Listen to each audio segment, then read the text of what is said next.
Bien.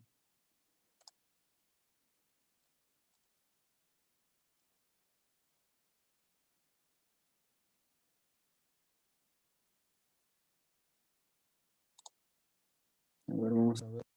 Vamos a ver medio rápido, antes que nada,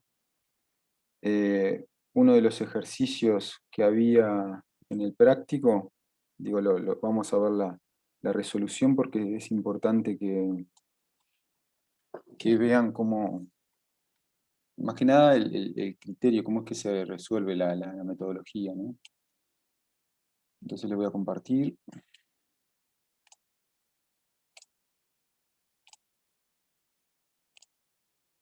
Ahí está, comparto pantalla. Sacar la cámara.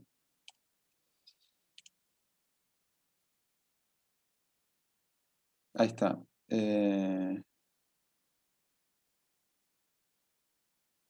¿Estaba este? Bueno, no sé, no importa. Si no estaba, lo agregamos como un ejercicio más. Ah, en el práctico sí. Ok, bien. Entonces, dice, se representa en diagrama de bloques en transformada de Laplace un sistema de control lazo cerrado en que la medición es ideal, o sea, que tiene una realimentación unitaria, y la señal NS designa las perturbaciones que actúan sobre la variable controlada. En definitiva, tengo una señal adicional que es una perturbación. Y se ha agregado un bloque G a definir en la parte B para compensar el efecto de N. Entonces dice hallar I sobre N en función de los dos bloques ya definidos y de G. Es decir, como les había dicho, acá tengo una salida y dos entradas, ¿no? Cuando me dice I sobre N, eh, en definitiva es una función de transferencia con una entrada y una salida, entonces la otra función la tengo que hacer cero, la otra entrada. Profe, ¿te puedo hacer una consulta sobre eso de hacer cero? Sí, Que yo más o menos me mareé cuando hacía cero una y cero la otra, pero no sabía cómo seguir después, o sea, si se sumaban o qué. Y no sé si se puede hacer lo que hice, que para mí tenía sentido. Por ejemplo, hice como un recorrido por el lazo del medio, viste ahí, desde X hasta ahí, de XS hasta IS. de X hasta Y. Claro, y fui Sí, en poniendo, por realidad, ejemplo, lo que pasa es, X, sí, ¿cómo? sí, sí, decime. X menos Y por uno porque es unitaria la argumentación, Mm, menos N por G, y todo eso entre paréntesis por el bloque del medio, así tipo sucesivamente, mm. y después eso sería lo que entra al circulito que hay ahí a la derecha, que es Sí, más al más, sumador, sí. claro, y eso sería más N, que entra directo solo N, y eso es igual a I. Hice eso y ahí despejé y tipo, ahí sí hice una igual a cero y saqué la relación de transferencia, por ejemplo, de X con respecto a Y, y después hice N igual a cero y así sucesivamente. Bien, bien, Entonces se bien. puede, Sí, sí, es esa la idea, es esa la idea.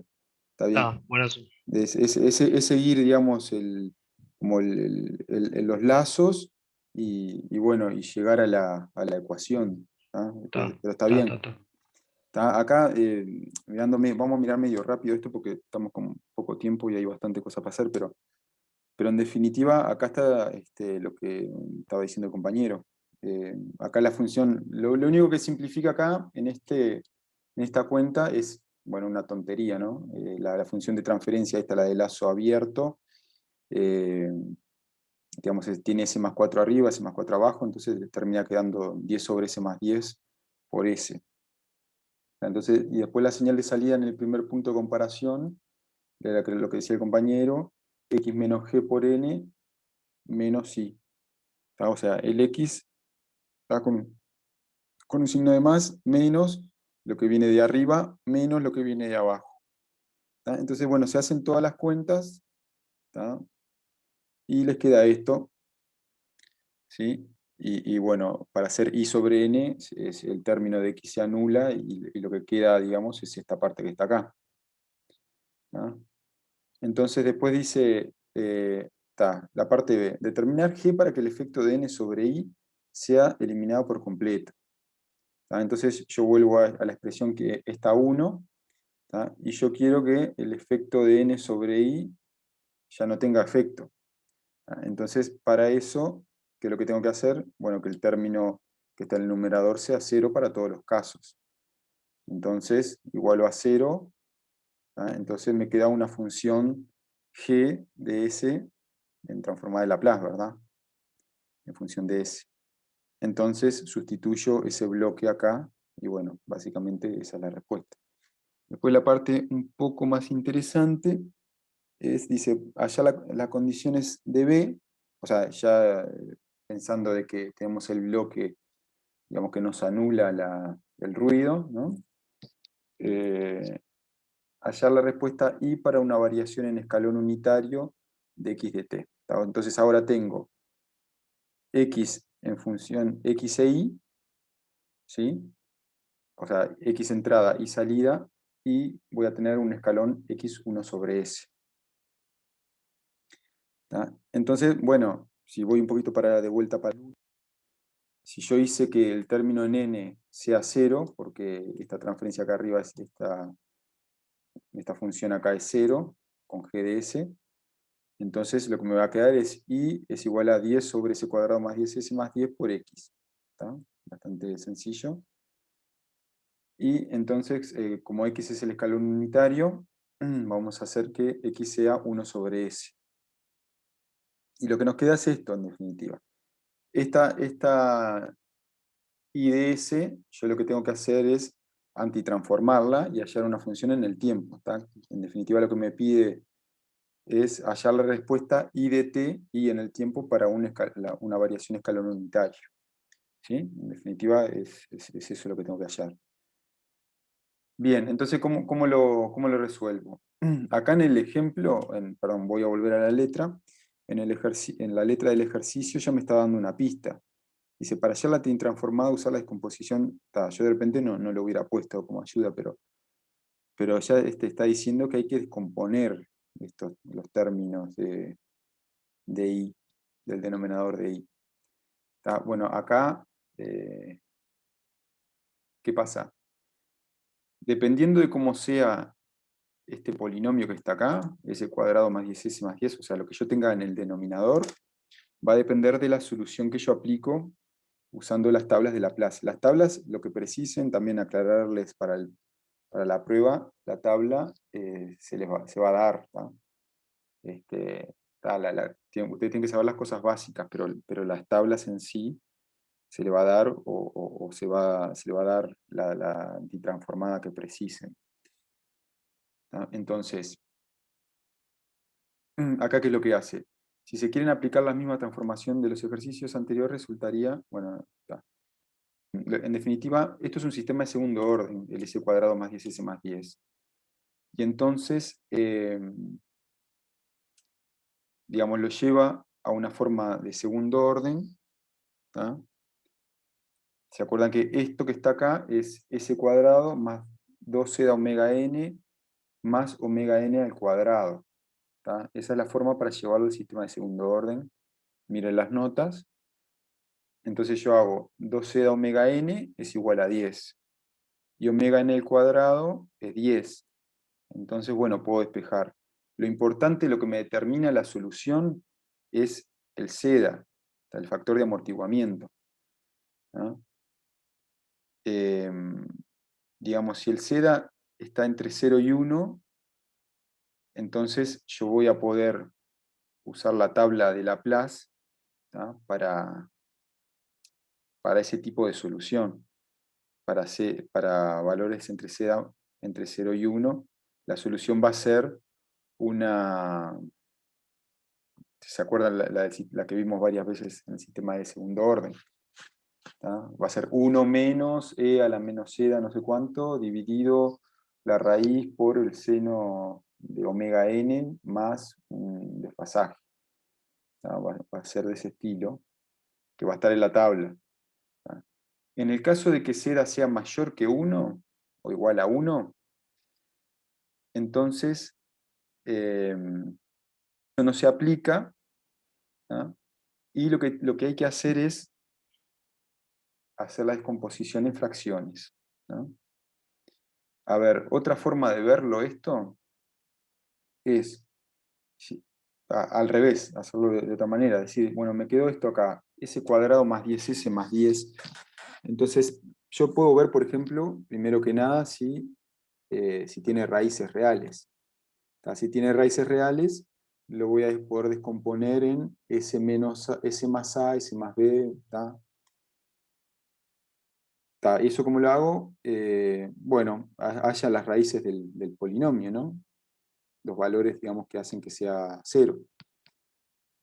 Entonces, se acuerdan que la formulita es, en este caso sería S igual menos B, o sea, menos 10, más menos la raíz cuadrada de B al cuadrado menos 4 por A, o sea, 1. El A sería el coeficiente del S cuadrado, por C. O sea, B cuadrado, 10 al cuadrado, 100 menos 4 por 1 por 10. O sea, ahí ya me está dando la raíz cuadrada de 100 menos 40. Eso me da 60, es positivo. La raíz cuadrada es un número real. Entonces, yo lo puedo descomponer en fracciones. Puedo hallar una descomposición que sea de estilo S más A por S más B. Entonces, digamos, y si le da negativo, y si le da lo que está dentro de la raíz, el B cuadrado menos 4 por A por C, si le da negativo eso, entonces el seda va a ser menor que 1. Van a poder representarlo de esta forma que está acá, ir a la tabla y bueno, y usar la antitransformada para seda menor que 1. Esa es un poco la idea de esto. Dependiendo de las raíces, como les dé, es, digamos, el tipo de solución. Es decir, algo con S más A, por S más B, si es de segundo orden, va a ser así. O si no, algo del estilo que lo pueden llevar a S cuadrado más 2 seda omega n más omega n al cuadrado, con seda menor que 1. Esas serían Profe, ¿la las... tabla esa cuál es? La tabla de seda en menor que uno. A ver, está ahí en Laplace. A ver, tablas Laplace, por ejemplo. Esta no. La de transformada a Laplace 2, esa tiene Y tabla. es, ahí está.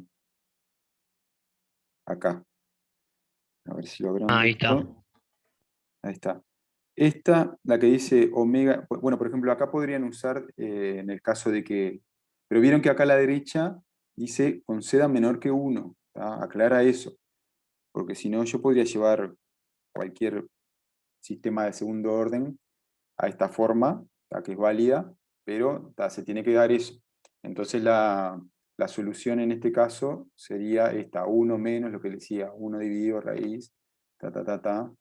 O sea que tiene una parte sinusoidal, ¿no? O sea, la sinusoidal que después se extingue en el tiempo y termina quedando el valor final 1. Bueno, Bueno, entonces, eh, ¿cuál era? ¿Esta? Ahí está. Bueno, entonces acá en definitiva haya las raíces. ¿Tá? Bien, entonces tiene, una es obviamente S igual a 0 porque está S multiplicando, y la otra es 1 menos 1,127 y menos 8,873. O sea que el polinomio este de acá abajo se puede representar como este producto que está acá, ¿no? S más 1,127 por S más 8,873. Y bueno, y tenemos la otra raíz es S. Y si se acuerdan de las fracciones parciales, la representación de esto es un valor A dividido S más B dividido S más A por C dividido S más B y todo así. Entonces, bueno, usan la forma de resolución que vimos, que la explica acá también. O sea, se multiplica por S a ambos lados y ahí se elimina el término, se evalúa en S igual a 0 y se elimina el B y el C y se halla el A. Y así con las otras. Y después simplemente se aplica las tablas, bien sencillo. ¿Se acuerdan que 1 dividido S más algo, más un número real, es una exponencial negativa con ese número? Entonces, bueno, acá obtiene la solución en el tiempo.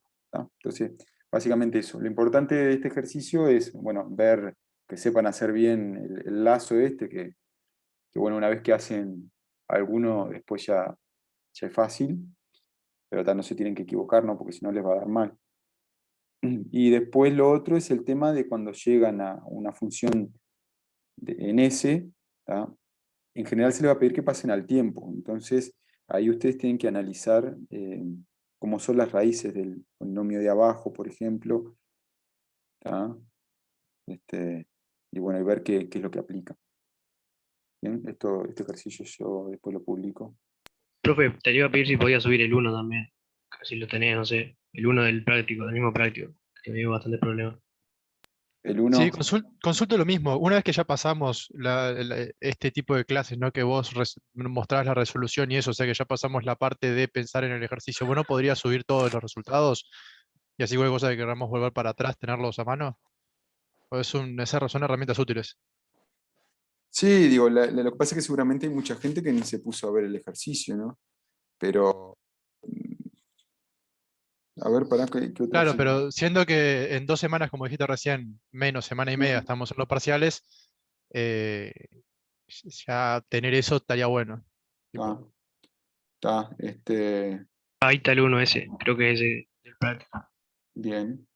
Bueno, de repente la semana que viene lo subo, así que si quieren seguir haciéndolo, vamos a mirar rápidamente.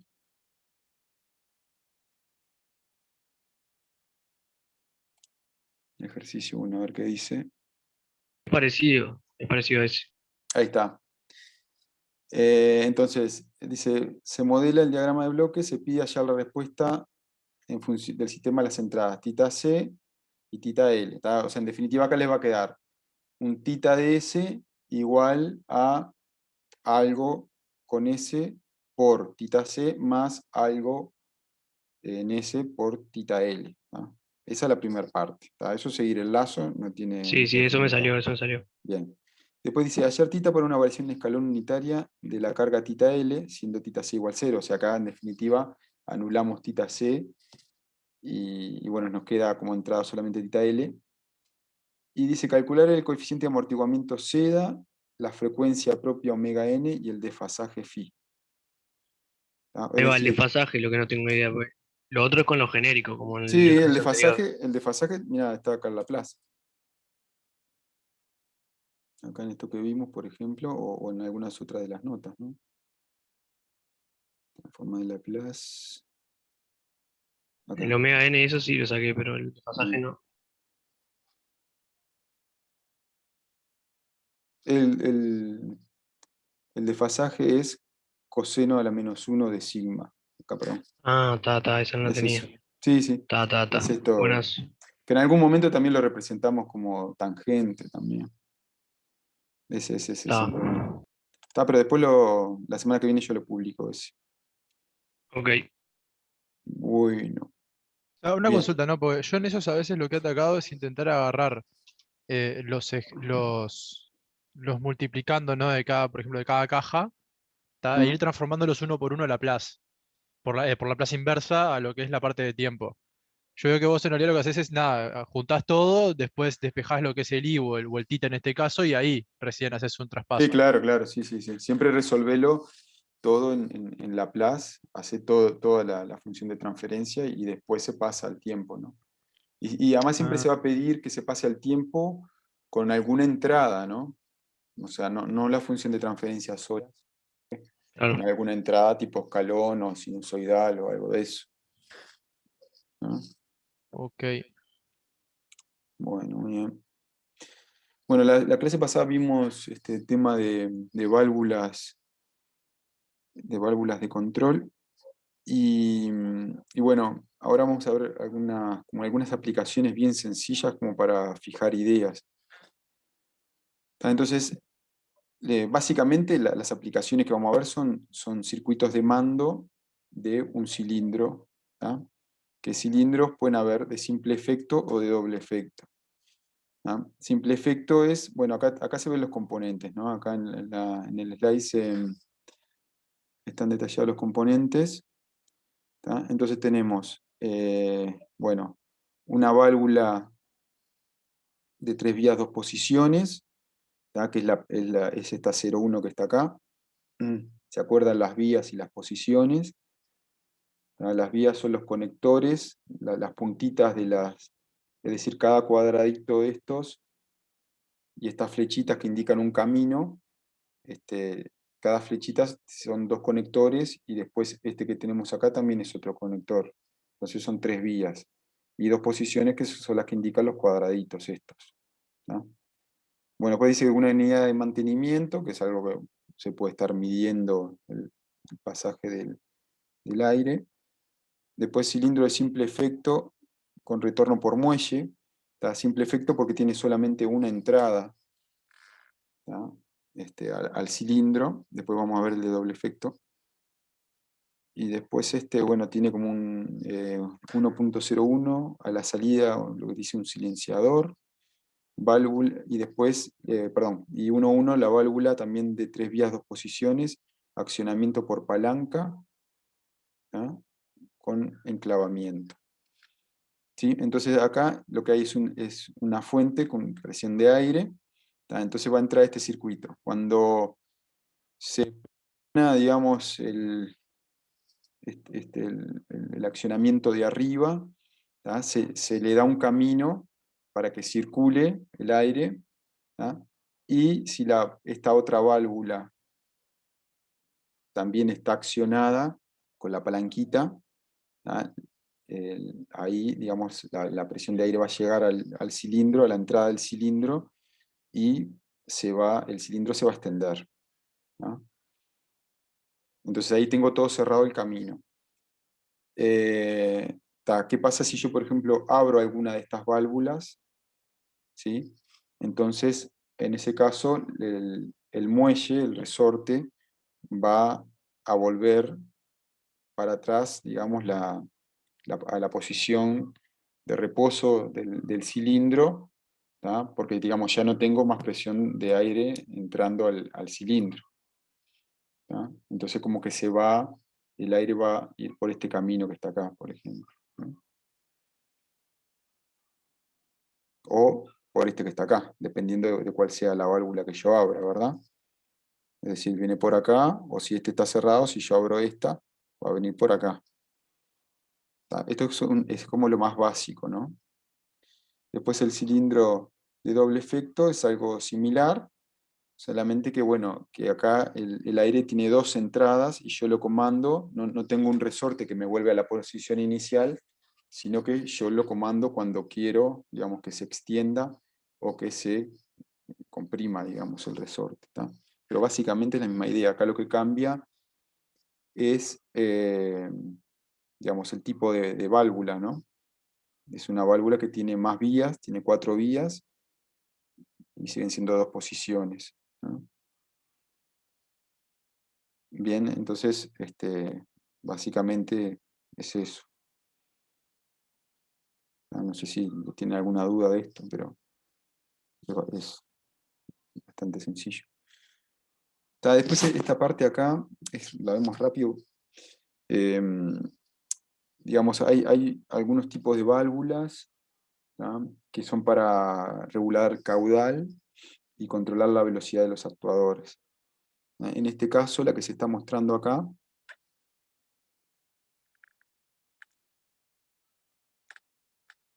¿tá? Es una válvula bidireccional de caudal, es decir, que se estrangula el caudal para los 2 lados. Es decir, que yo puedo controlar el caudal para poder controlar la velocidad, digamos, que entra el aire a presión al circuito, ¿tá? Y lo regula para los 2 lados, ya sea vaya para un lado o para el otro, el flujo, ¿tá? Regula para ambos lados, ¿sí? Bueno, en este otro caso es una válvula unidireccional, que quiere decir que para un lado está libre, digamos, no regula, y para otro lado sí regula. ¿tá? Este simbolito que está acá, ¿tá? Sería el esquema, ¿no? Bien, entonces su aplicación es la regulación de velocidad de los actuadores, para los cuales se instalan sobre las vías que alimentan y lo más cercano posible de ellos. ¿tá? Bien, ahora en la figura siguiente se va a mostrar una aplicación, y lo que se recomienda es que la estrangulación, digamos, de la regulación se haga a la salida del actuador, ¿tá? Y no a la entrada. Porque si se estrangula la entrada, el actuador puede avanzar con sacudidas, ¿no? Entonces, bueno, acá, por ejemplo, muestra la forma recomendada de hacerlo, y acá la no recomendada. Es decir, acá, recuerden que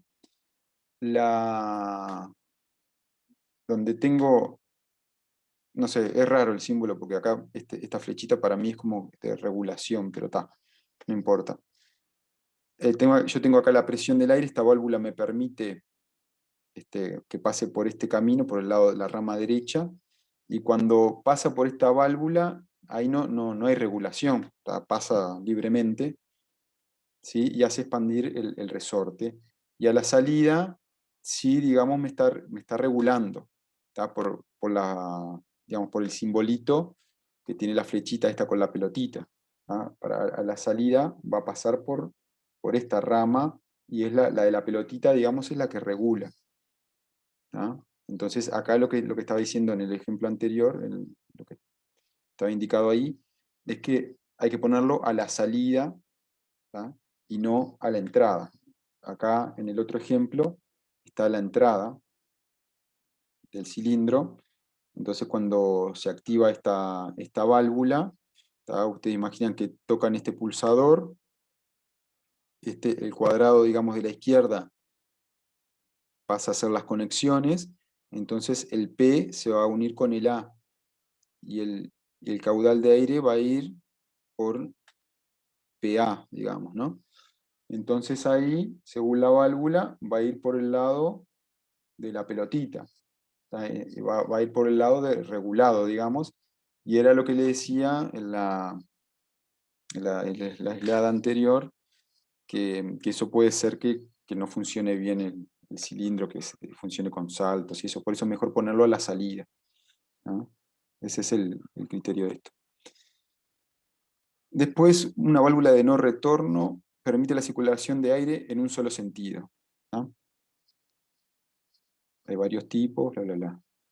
Después, retención combinadas o pilotadas, la condición de bloqueo es mantenida o eliminada según convenga al sistema por medio de una señal de comando piloto neumática.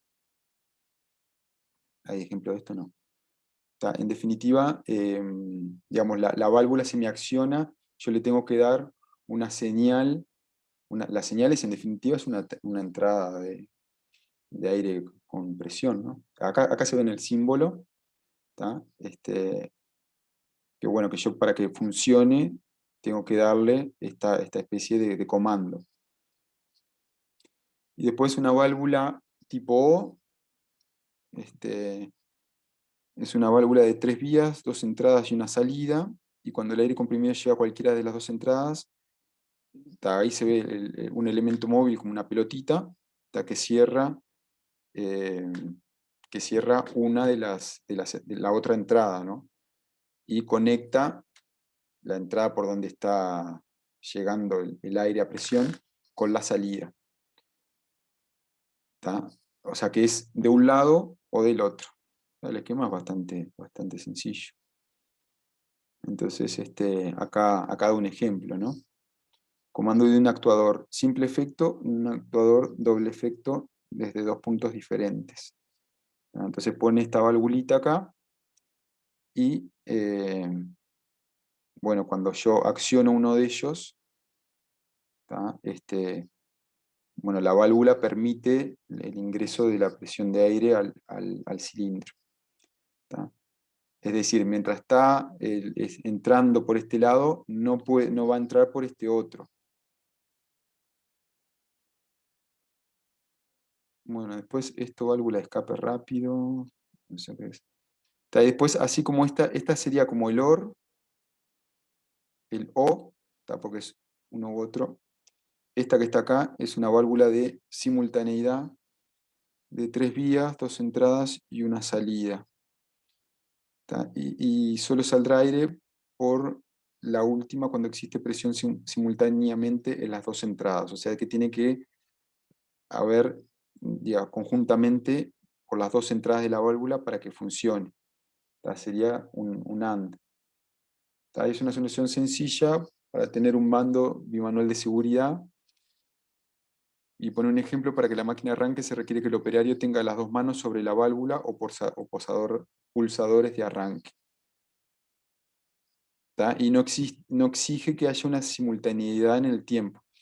Es decir, es como para decir el ejemplo ese del operario, que es como obligarlo a que al momento de accionar que sus 2 manos estén ahí y las manos no estén en otro lado.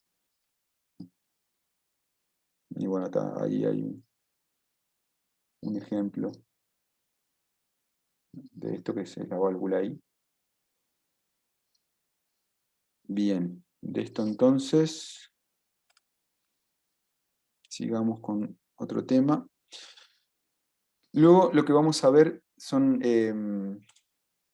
representaciones digamos, de este tipo de secuencias, ¿no? Que son implementadas con cilindros neumáticos y válvulas. Y para eso vamos a hacer algunos esquemas, que entre ellos son el diagrama espacio-fase. Que este diagrama sirve para representar una secuencia de trabajo en actuadores. Los actuadores cilindros, motores neumáticos, en nuestro caso va a ser cilindros básicamente, y su relación con las señales de comando. En definitiva es un esquema para que uno pueda interpretar de qué se trata un proceso determinado.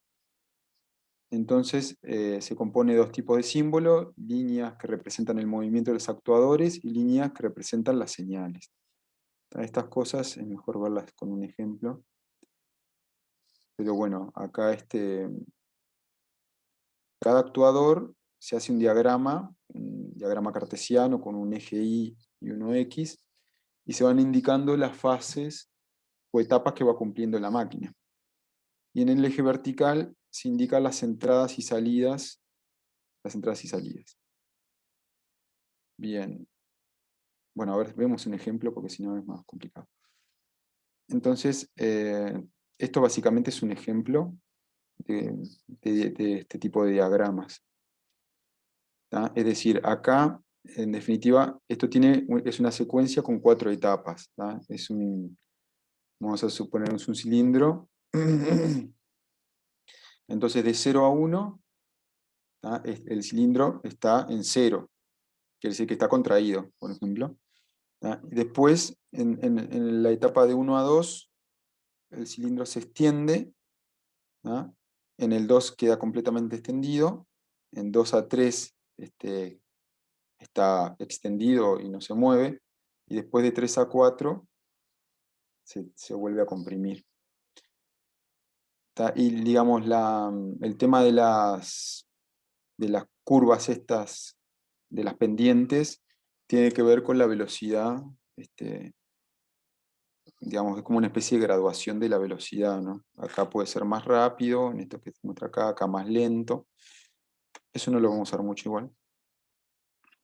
También para motores, acá en definitiva estamos representando posición, ¿no? Extendido, comprimido de un resorte. En el caso de motores, el gráfico puede corresponder a reposo, o sea, quieto, y después giro en sentido horario y giro en sentido antihorario. Y bueno, cuando el arranque es rápido, no se traza líneas inclinadas, se supone que el arranque es instantáneo. En definitiva, acá, como digamos, es muy rápido el arranque, las líneas inclinadas no estarían. ¿Tá? Acá sí hace un ejemplo con lo de los motores, donde bueno, digamos, si se demora un poco más, entonces lo representa como una rampa. Entonces, bueno, cuando intervienen varios actuadores, cada uno tendrá su esquema, y estos se disponen uno debajo del otro, relacionándolos con líneas verticales de fases, de las etapas. Bueno, entonces en definitiva lo que se representa con este diagrama es una secuencia, ¿tá? Que, por ejemplo, acá está esta A más, B más, C más, perdón, A más, B más, C más, B menos, A menos, C menos. A más quiere decir que es extensión del cilindro, y cuando es menos es la compresión, ¿no? Entonces, acá se ve la secuencia, ¿no? Esto es como que es lo más básico. O sea, la primera etapa A se extiende, eso hace que B y C, eh, acá falta una parte importante que son, digamos, las interconexiones entre los cilindros. Pero básicamente lo que pasa acá es, digamos, en una primera etapa A se extiende, en una segunda etapa B y C se extienden, ¿tá? En una tercera etapa, o sea, de 2 a 3, B se comprime, y en una cuarta etapa, ¿tá? A y C se comprimen, o sea, vuelven a la posición de reposo, ¿tá? Eso es lo que dice este diagrama. Entonces, sobre este esquema anterior, ¿tá? Van a haber líneas que indican el flujo de las señales, o sea, en definitiva, qué es lo que hace que un cilindro se comprima o se expanda, o se extienda, ¿tá? Las señales de mando son de tipo on-off, o sea, prendido y apagado. Son digamos, contactos, ¿tá? O, por ejemplo, un pulsador. Entonces, las señales son externas o provenientes del operador a través de llaves y botones, pulsadores de marcha, parada de emergencia, ¿no? Si yo quiero parar todo el sistema, se oprime parada de emergencia y todo vuelve al inicio, se para. Y luego internas, que están dadas por los elementos propios del circuito, que básicamente son sensores de posición, finales de carrera, temporizadores, etc. Y los finales de carrera se indican, ¿qué son los finales de carrera? Son, digamos, serían como los contactos que se accionan cuando los cilindros están en las posiciones límite, ¿no? O sea, completamente extendido o completamente comprimido, ¿no? Entonces, en este dibujo que está acá, en este dibujo, que se ve el cilindro y dos contactos A2 y A3, esos son los finales de carrera, ¿no? Es decir, cuando lo que hay que imaginar es que, digamos, en esta máquina, en este actuador, cuando él se extiende completamente, se acciona un microswitch, por ejemplo, algún sensor, ¿tá? Y eso va a hacer que se cierre un contacto de ese micro, ¿tá? Y que yo pueda utilizar esa señal para hacer algo, ¿tá? La apertura y el cerrar de válvulas de escape y de admisión, digamos, ¿no? Un ejemplo. ¿Cómo, perdona? Las válvulas de admisión y de expulsión en un motor, digamos, por ejemplo. Claro, claro. Entonces, con esa señal, yo puedo, digamos, hacer mi control, ¿no? Y bueno, entonces en base a esto es importante porque bueno, todos los ejercicios que vamos a ver son en base a esto. Entonces acá en el ejemplo, esto es un ejemplo, ¿no? Se establece que la actuadora recibe la orden de salir cuando pisa, o sea, cuando activa el final de carrera A2, y ordena entrar cuando activa el final de carrera A3. ¿Tá? Es decir, que esto es un ejemplo, ¿no? O sea que salir cuando activa 2 y orden de entrar cuando activa 3. O sea, si esa fuera la secuencia, estoy ahí en un loop infinito, ¿no? Que cuando llega a 2, expando. Cuando llega a 3, comprimo. Cuando llega a 2, ¿está? Esa información, digamos, es en base a los finales de carrera. ¿Tá? Digamos, esa información yo la puedo usar para comandar otros cilindros, no solamente el propio. ¿Tá? Bueno, entonces acá se ve una secuencia, ¿sí? Donde acá, a ver si hay algo más, sí. Digamos, lo que inicia todo digamos, son estos dos pulsadores que están como en paralelo, pueden ser cualquiera de los dos.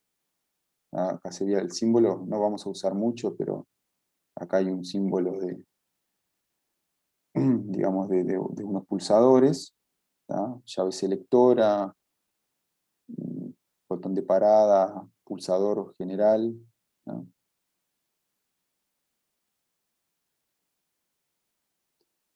Entonces, se inicia la secuencia pulsando estos botones, ¿tá? Y eso va a hacer que lo primero que pasa es que el cilindro A se va a empezar a expandir, ¿no? Después, esto se deduce mirando el diagrama, ¿no?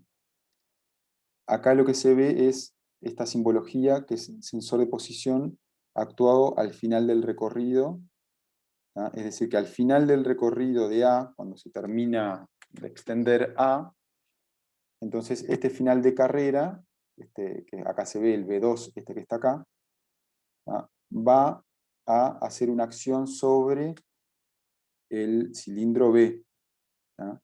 Va a hacer que el B se expanda, se extienda, ¿sí?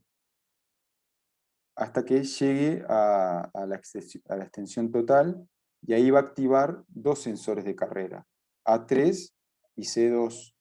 ¿Tá? El A3 me va a, digamos, a provocar una acción en el cilindro A, que es la compresión del cilindro, y el C2 me va a provocar la extensión del cilindro C. ¿Tá? Entonces en este punto, en el 3, voy a estar con el cilindro A comprimido, el cilindro C extendido, y el cilindro A todavía está extendido. ¿Tá? Eso en el punto 3. ¿Tá? Pero en el punto 3, cuando eso pasa, ¿tá?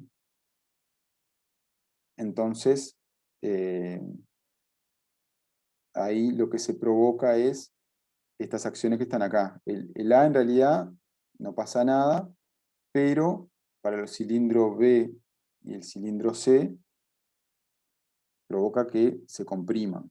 ¿Tá? Eso cuando se accionan los finales de carrera B3 y C3, por ejemplo, ¿no? Entonces, esta es una secuencia típica, así diagrama espacio-fase. Es decir, varios cilindros, ¿tá? Digamos, donde se muestra la secuencia, primero que nada, o sea, cómo se comportan los cilindros, y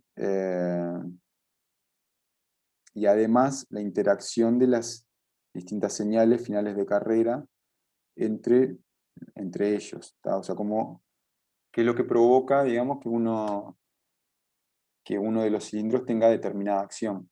Lo que no se muestra acá, que lo vamos a ver después, es digamos, el mecanismo que hace que, por ejemplo, acá el cilindro A queda en extensión, ¿tá? Y este contacto final de carrera hace que el cilindro B empiece a extenderse, ¿tá? Digamos, ese mecanismo, ¿tá? No está aclarado acá, ¿tá? Simplemente lo que se dice es el final de carrera B2 provoca la extensión del cilindro B. Eso es lo único que se está diciendo acá. No se está diciendo cómo, ¿no? Pero eso también lo vamos a ver.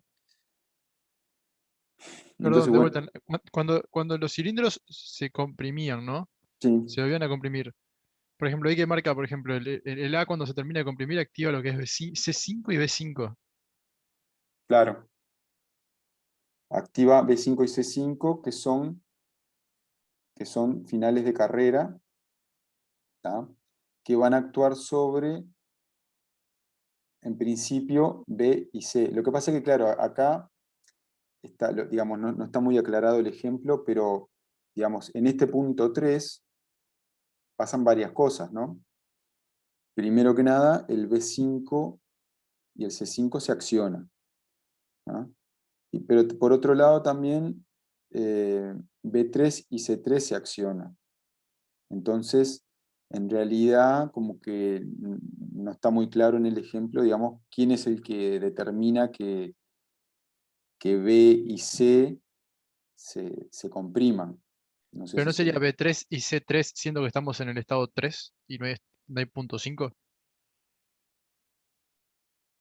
Sí, pero acá en el punto 3 también se acciona B5 y C5. Depende de la secuencia, ¿no?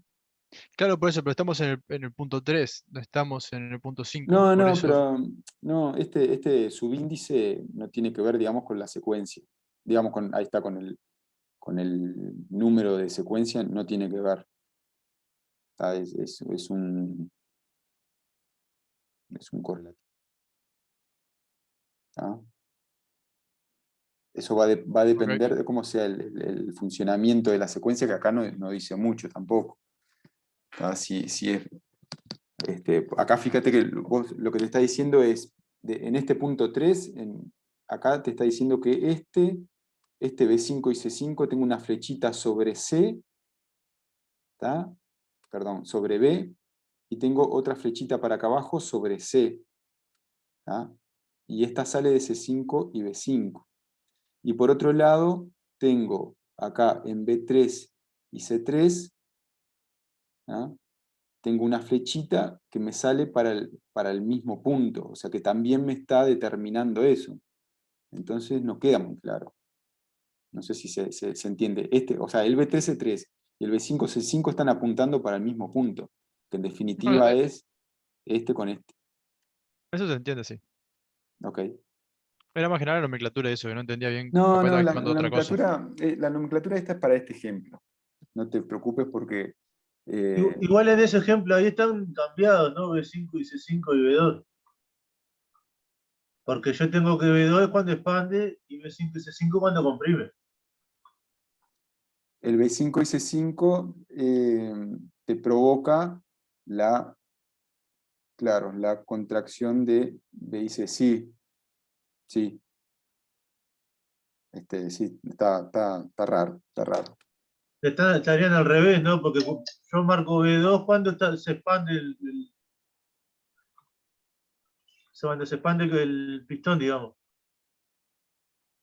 Sí, B2 es cuando se expande el cilindro A, toca B2, que B2 me hace expandir B.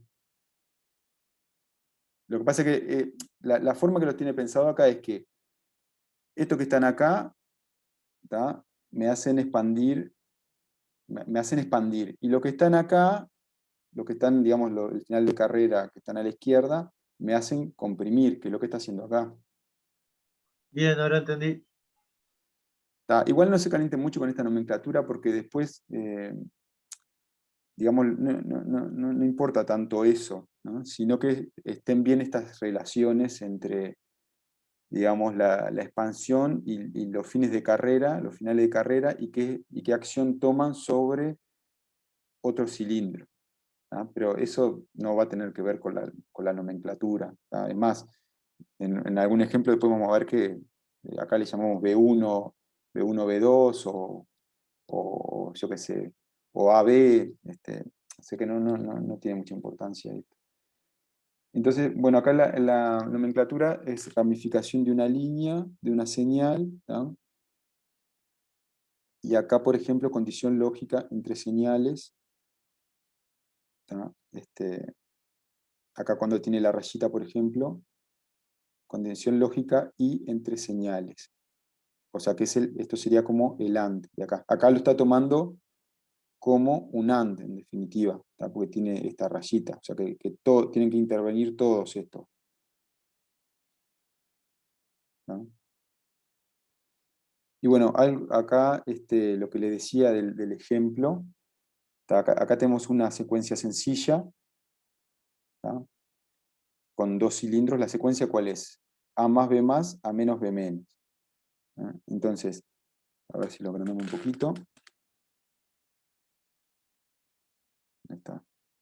Acá arriba dice ejemplo de mando, neumática pura para la secuencia A más B más, A menos B menos. Entonces, yo tengo un pulsador, ¿sí? Que es el A4, que acá si miramos en el diagrama de la derecha, es el pulsador que comanda la válvula, A4. ¿Tá?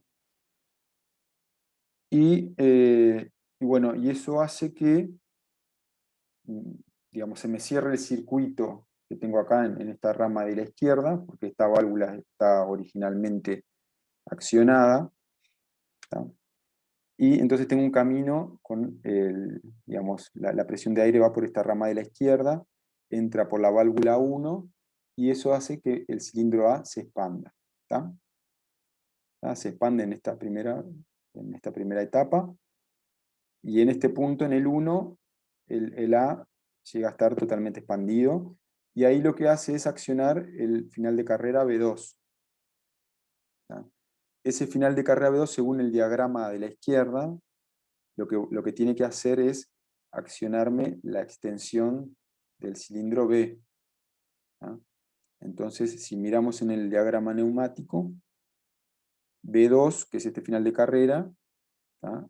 Y acá tengo una válvula, ¿tá? Que con un rodillo que se acciona a través de un rodillo. Algo tiene que comprimir, digamos, ese rodillo. Bueno, es el final de carrera. ¿Tá? O sea, digo, en definitiva, podemos imaginar que bueno, el cilindro cuando se extiende, oprime el final de carrera, este rodillito que está acá, ¿tá? Y bueno, y la válvula se acciona. ¿tá? Se acciona y va a dejar pasar la presión del aire por esta rama. Y si miran esta valvulita, ¿tá? Cuando se acciona, digamos, por el lado izquierdo, me permite el pasaje de aire por este camino del medio a través de la flechita esta inclinada. ¿tá? O sea, me conecta en definitiva este punto, esta vía, con esta que está acá arriba. Entonces, va a permitir el acceso de la presión del aire para que el cilindro B se extienda. ¿tá? Entonces, en definitiva, el contacto B2, ¿tá? Cuando se accione, va a hacer que el cilindro 2 se extienda. Entonces acá el cilindro 2 se va a extender. ¿tá? En el punto 2, el final de carrera A3 se va a accionar cuando esté el B totalmente extendido. ¿tá? Y según la secuencia de la izquierda, según la representación de la izquierda, eso me va a hacer que el cilindro A se empiece a comprimir. ¿tá? Entonces, esa acción la determina el final de carrera A3. Voy a ver en el circuito del neumático del cilindro A, acá el final de carrera A3, cuando se acciona, me va a permitir el pasaje de aire por este lado derecho de la válvula, y digamos, la válvula va a tomar la posición que tiene ahora, que es que se está mostrando ahí. ¿tá? Entonces se va a permitir el pasaje de presión de aire por este lado, por el lado derecho del cilindro, entonces va a hacer que el cilindro se comprima. Cuando eso pase, se va a accionar el final de carrera B3, y el B3, en el diagrama espacio-fase de la izquierda, va a determinar que el cilindro B se comprime. Entonces, ¿dónde lo veo eso? Bueno, el B3, acá en el diagrama de la derecha, cuando se comprime B3, ahí, digamos, dejo pasar el aire por esta rama, y la válvula toma la posición que tiene ahora. ¿Ah? Entonces, bueno, ahí va a ser que mi cilindro B se comprima. Y bueno, y así es como implemento la secuencia, ¿no? Acá sí lo que les decía está la parte de comando, ¿tá? De las válvulas. Y esta acá es la representación o sea, cuando se les pide el diagrama espacio-fase, lo que tienen que hacer es esto que está acá. Tienen que aclarar que hay un botón que inicia, algo va a iniciar la secuencia, ¿tá? Un botón o bueno, depende de lo que sea. Y después, básicamente tienen que indicar las etapas de los cilindros. ¿Ah? En este caso, o sea, el problema ya les decía, que es A más B más, A menos B menos. Entonces con eso, ustedes ya pueden dibujar este diagrama. O sea, las líneas negras. ¿Ah? Y después, digamos, viene la parte donde se interactúan, digamos, las señales para que esas transiciones se lleven a cabo. ¿Ah? Es decir, cuando se extiende completamente el cilindro A, eso con un final de carrera hace que el cilindro B se extienda. ¿Ah? Cuando el cilindro B termine de extenderse, se va a comprimir el A, y cuando el A esté comprimido, se va a comprimir el B. ¿Tá? Entonces estas flechitas tienen que aparecer, obviamente, ¿no? Y los finales de carrera también son importantes. O sea que tiene que estar completo, ¿no? El diagrama. Es una representación que está bastante sencilla, pero bueno, tiene sus detalles. Bueno, eso está. Ahora vamos a ver otra representación, que es el graph set. Es otro tipo de esquemas. ¿Ah? En esta parte hay, digamos, varias representaciones gráficas, así como era el espacio-fase. Después vamos a ver el ladder también, hoy no va a dar. Pero bueno, el graph es otra representación que se aplica al diseño de procesos y comandos automáticos secuenciales. ¿Tá? Es un poco más general que los diagramas que vimos anteriormente. Se pueden representar procesos un poco más complejos. ¿Tá? Y bueno, y es una herramienta que ayuda en el diseño de dichas secuencias, ¿no? Entonces, digamos, esto sirve como si ustedes quisieran diseñar una secuencia, un cierto sistema. Entonces es algo bastante como intuitivo, ¿no? Solamente que lo formaliza bueno, con determinada simbología. Entonces, a partir de la descripción del proceso, en un lenguaje corriente se establecen etapas y transiciones, es decir, las etapas o los estados donde estoy y qué es lo que me hace cambiar de una etapa a otra. Eso es lo que describe un proceso automático, básicamente, ¿no? Entonces hay dos niveles de GraphSet. El nivel 1, que se establecen las etapas y transiciones, pero no se dice cuál es la tecnología, digamos, qué es lo que, digamos, técnicamente hace funcionar al sistema. ¿Tá? Y bueno, y esto facilita el diálogo entre el cliente y el proyectista, porque bueno, al cliente no le vamos a estar hablando en un lenguaje demasiado técnico. Y después hay un GraphSet de nivel 2, donde se definen los componentes y las acciones con mayor detalle, y se define la tecnología o los elementos a usar, que bueno, puede ser mecánico, neumático, eléctrico. ¿Tá? Bien, entonces, ¿qué tenemos en el GraphSet? Tenemos las etapas, que son los pasos o acciones, etapas o estados de ese proceso, ¿no? Entonces, en el nivel 1, que dijimos que el nivel 1 es el más de lenguaje corriente, ¿no? Las etapas van a ser, por ejemplo, alimentar, sujetar, taladrar, ranudar, girar, soltar, bla, bla, bla. ¿No? Son, en definitiva, las acciones que se realizan en una determinada etapa. Y en el nivel 2 va a ser algo más específico aplicado a la tecnología que se va a utilizar en ese proceso. Por ejemplo, cilindro neumático, tanto avanza, motor arranca, ta. Entonces una etapa caracteriza un comportamiento del sistema que es invariante en las sucesivas repeticiones. O sea que esto es algo que obviamente siempre se hace de la misma forma. O sea, yo tengo muchas etapas de un proceso determinado, pero digamos, una vez que se entra, se siguen siempre las mismas etapas, ¿no? No vamos a estar inventando una cosa distinta en cada accionamiento. Entonces estas etapas se representan por cuadrados y dentro de cada cuadrado se coloca un número que identifica la etapa. La evolución del proceso arranca siempre con una determinada etapa y se le asigna un cuadrado doble y un cero. Ahora lo vamos a ver. Entonces las acciones asociadas a una etapa van descritas con un rectángulo colocado al costado del cuadrado correspondiente a esta etapa. Entonces ya vimos, entonces en el nivel 1 va a ser, digamos, algo más que tiene que ver con la acción del lenguaje, sujetar, soltar, abrir, y en el nivel 2 nosotros ya hablamos de, por ejemplo, cuando se expande un cilindro lo representamos como A más, cuando se comprime lo representamos como A menos, por ejemplo. Entonces nosotros vamos a usar más que nada algo de nivel 2, ¿no? Porque ya va a ser para cosas específicas y ya vamos a saber con qué tipo digamos, de elementos estamos utilizando, que en general van a ser válvulas y cilindros. Entonces, siempre vamos a estar hablando de, digamos, las posiciones de los cilindros o finales de carrera, etc.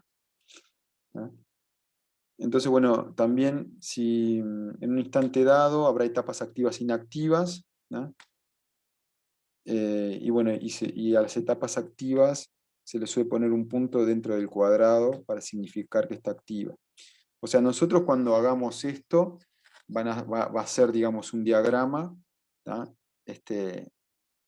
No nos vamos a fijar tanto en esta, digamos, en qué etapa está, no sé, no lo vimos todavía no es tan fácil de explicar, pero vamos a suponer que yo tengo una secuencia y cada etapa tengo 5 cuadraditos, y la máquina está en la primera etapa, después salta a la segunda, la tercera, la cuarta.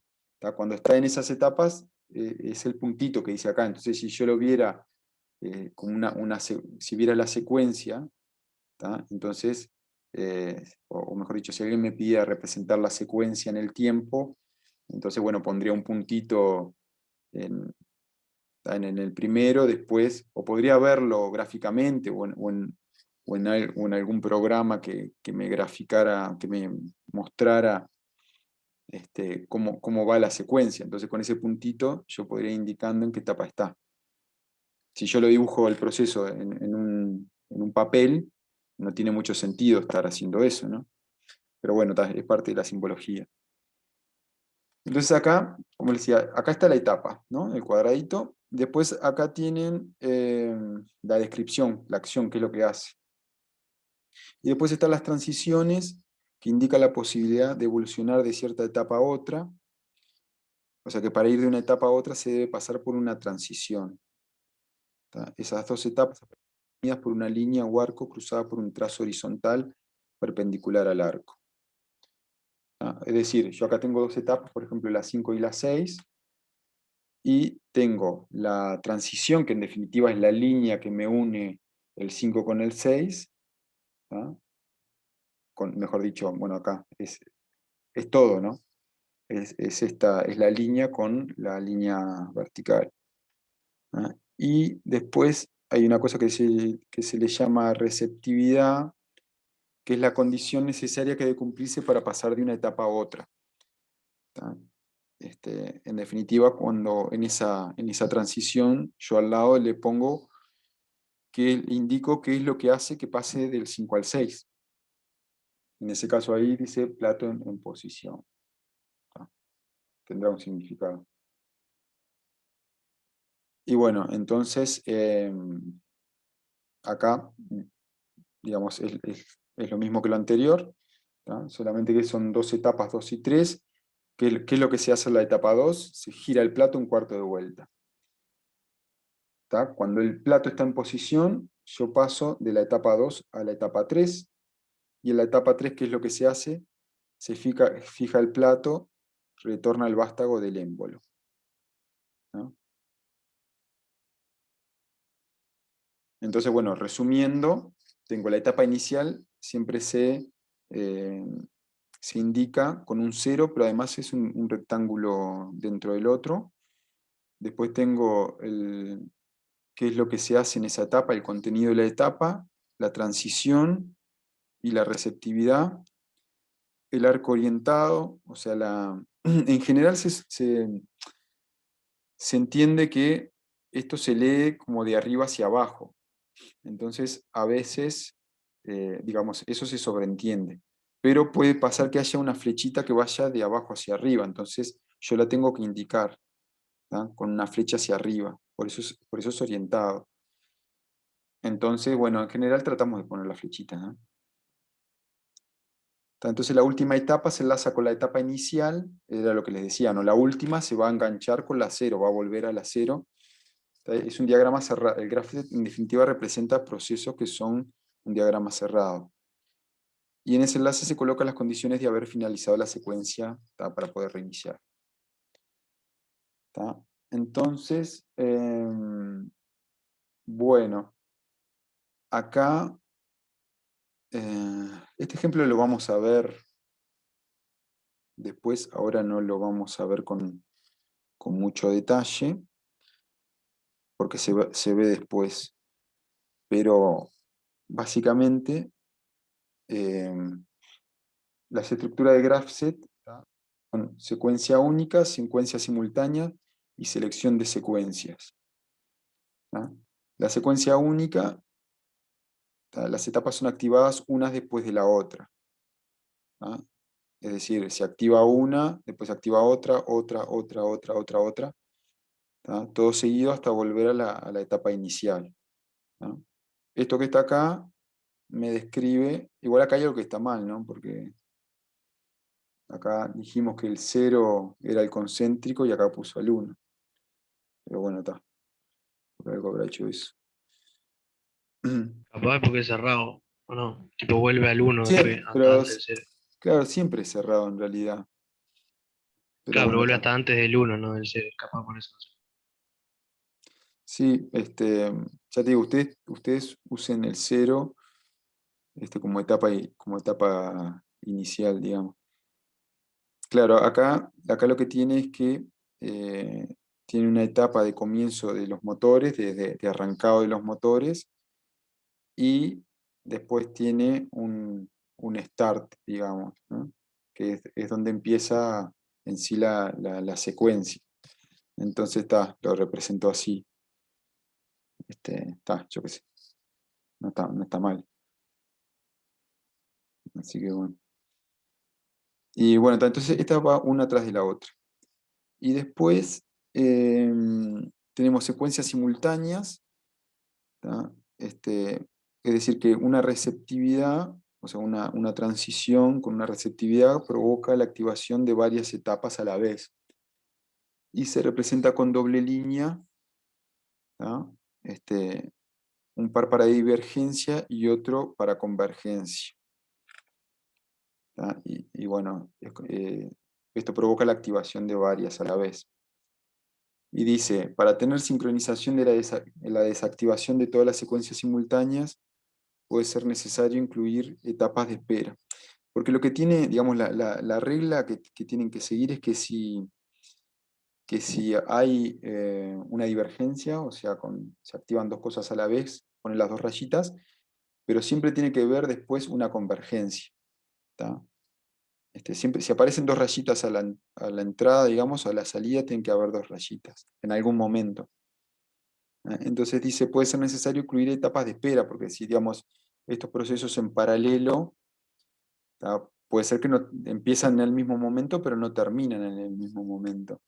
Entonces, bueno, acá lo que dice es que se pueden incluir etapas de espera. Yo sé. Bueno, entonces, y después, selección de secuencias o secuencias exclusivas se usa cuando es necesario elegir una evolución entre dos posibles. Cada una de estas precedida por la receptividad correspondiente, y se presenta con una línea horizontal seguida por dos verticales y corresponde a la función O.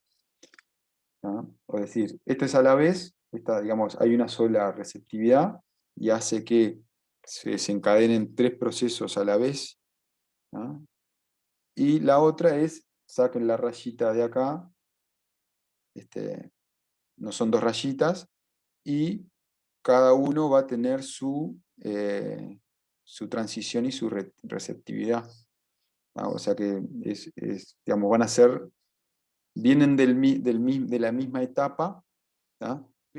Dependiendo si yo tengo, yo qué sé, si acciona el pulsador X o el final de carrera B, bueno, son dos procesos separados.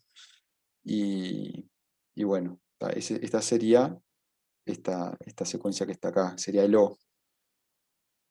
Entonces acá dice, ejemplo, tipo O, decidir entre funcionamiento ciclo a ciclo o ciclo continuo, decidir entre funcionamiento normal o parada de emergencia.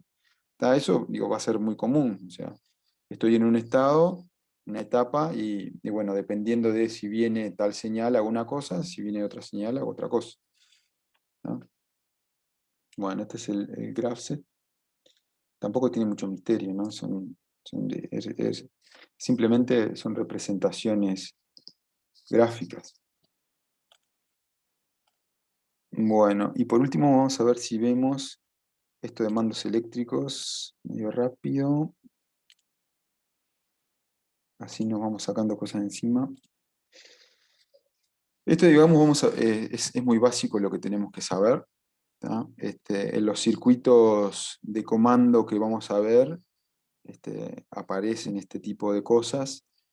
Y bueno, son muy comunes para el accionamiento de procesos, ¿no? En definitiva, lo que va a hacer comandar ciertos procesos van a ser las válvulas, y las válvulas, digamos, si yo quiero que respondan a partir de un botón, en general va a haber un circuito eléctrico.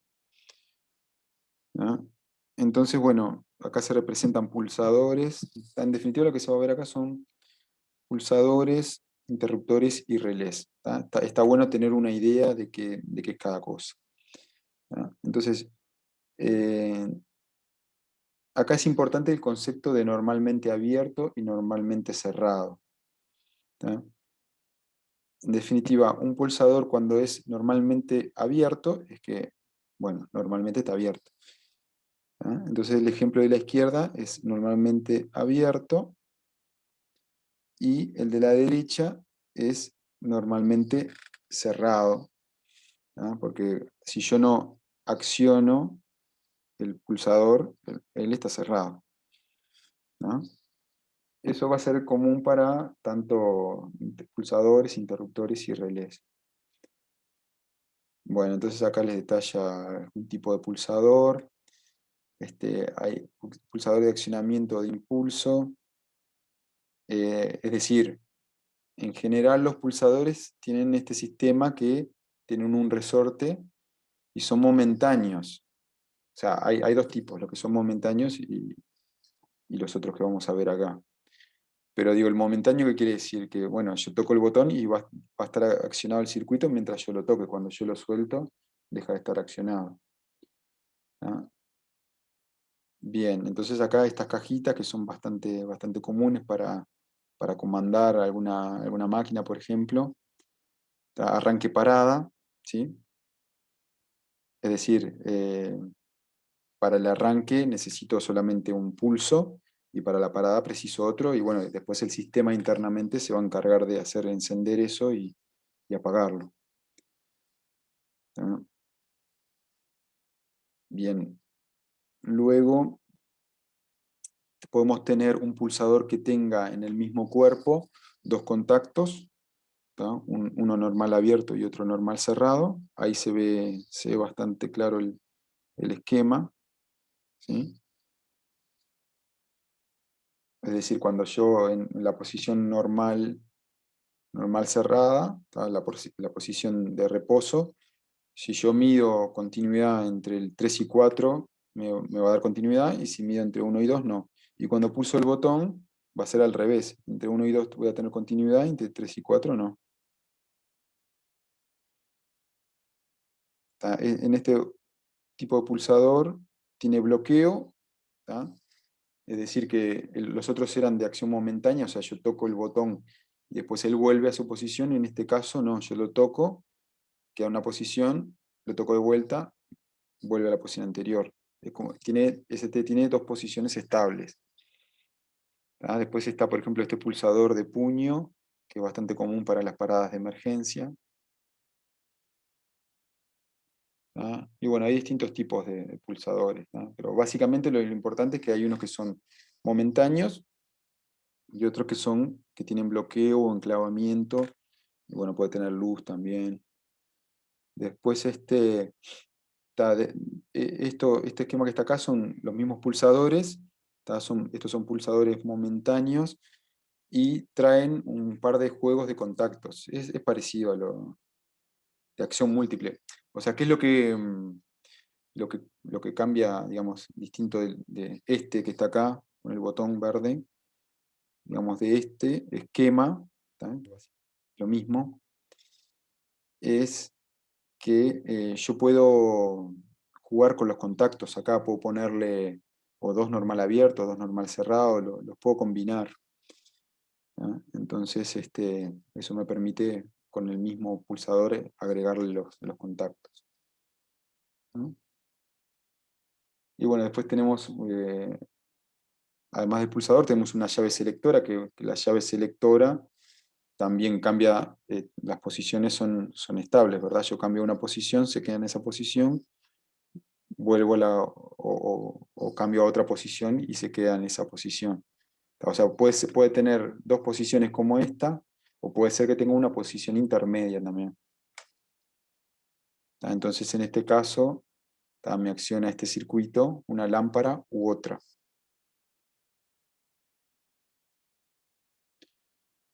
Bueno, después con respecto a interruptores, bueno, acá esto es algo muy básico, ¿no?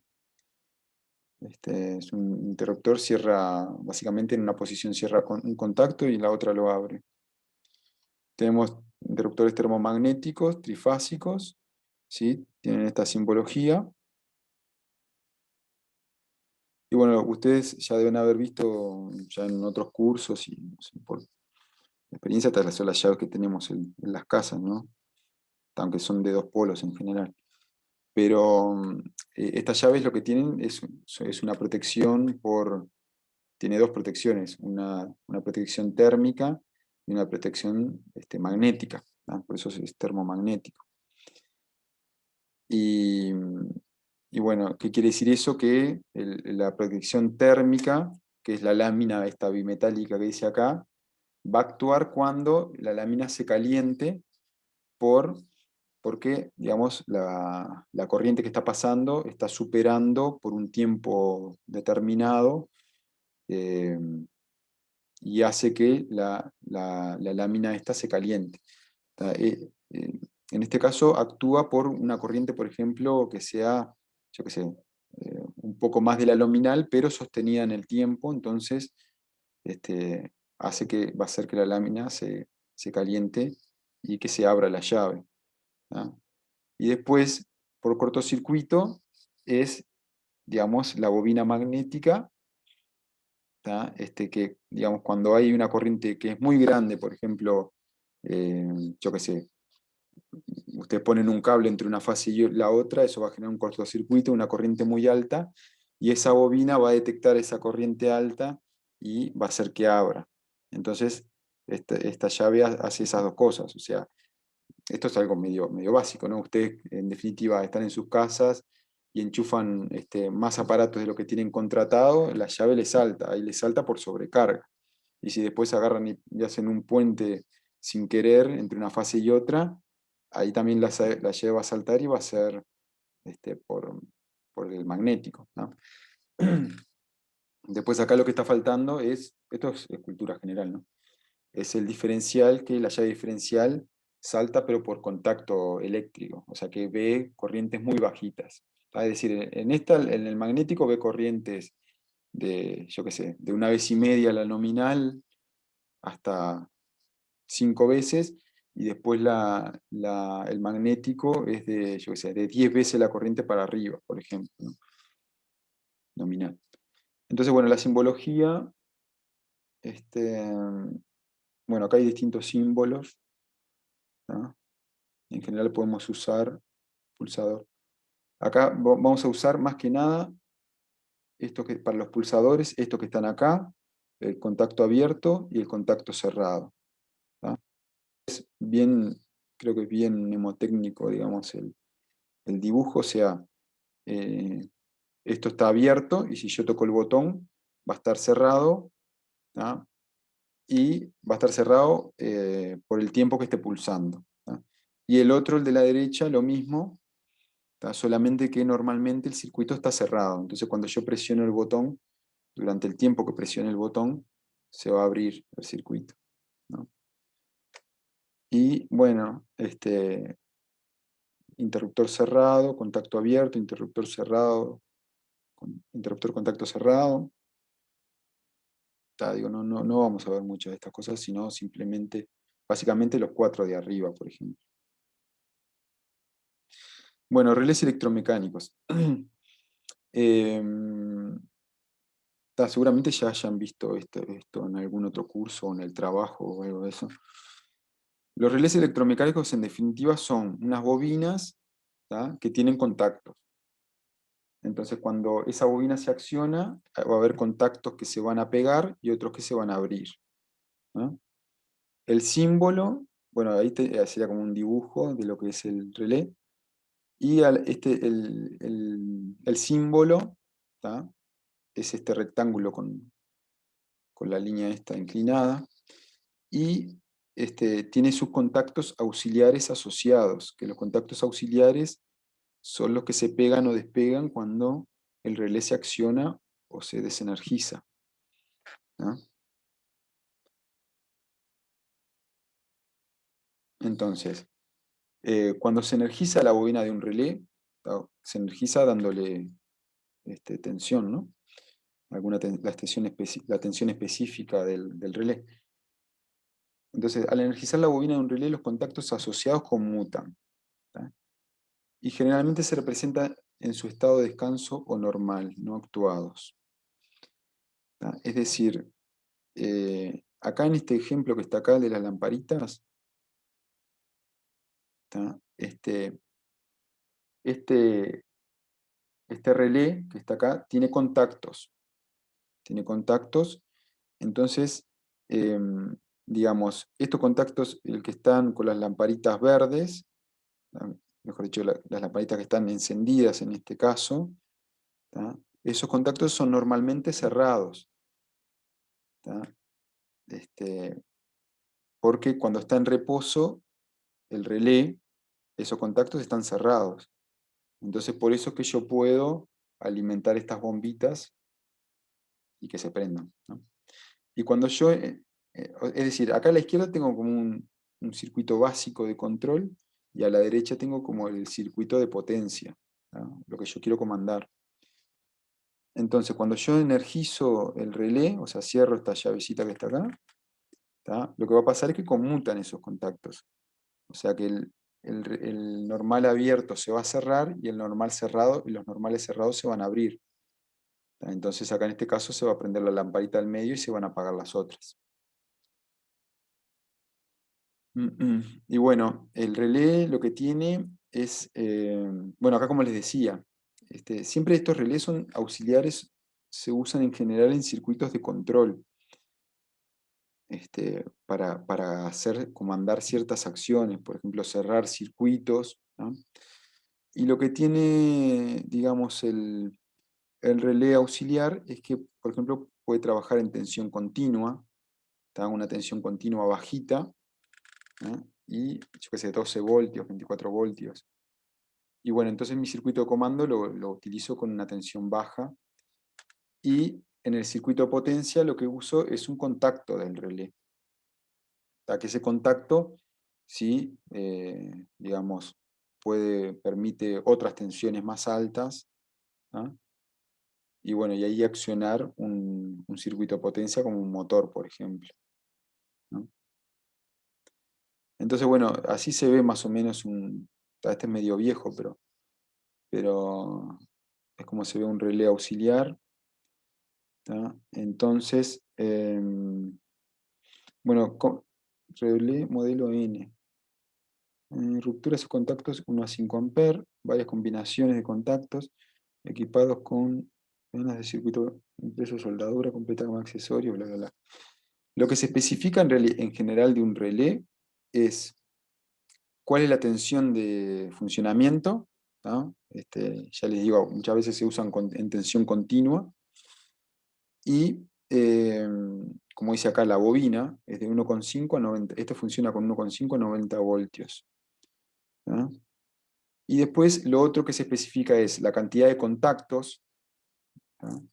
Cuántos contactos normal abiertos, cuántos normal cerrados. Y después lo otro que se especifica es la corriente, digamos, que pueden admitir esos contactos, porque acuérdense que por estos contactos va a pasar corriente, o puede pasar corriente, eh, digamos, de un circuito más de potencia, ¿no?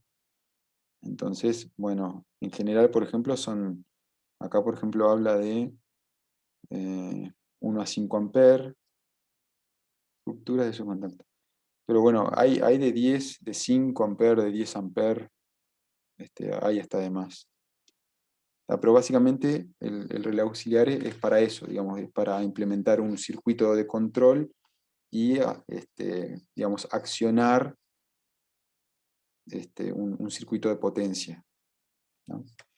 Entonces, por ejemplo, acá en esta foto, el señor hizo un control de ascensores con relés electromagnéticos, electromecánicos, ¿no?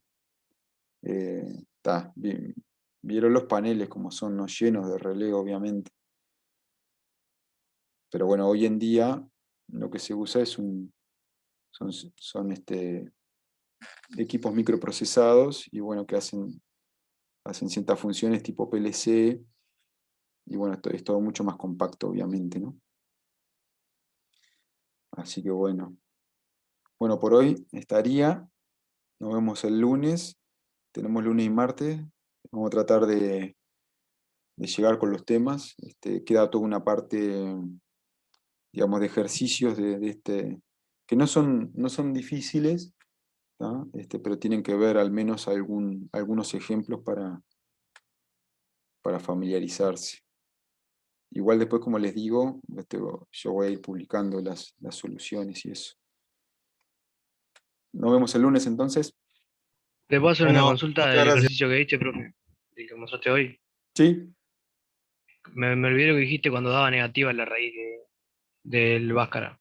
Claro, cuando te da negativa de la raíz, ahí lo que tenés que hacer es calcular o sea, vas por el lado de la solución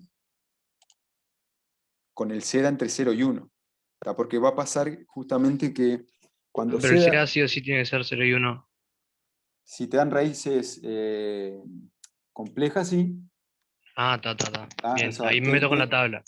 claro, tengan en Ah, cuenta ta, eso, que raíces complejas quiere decir seda entre 0 y 1.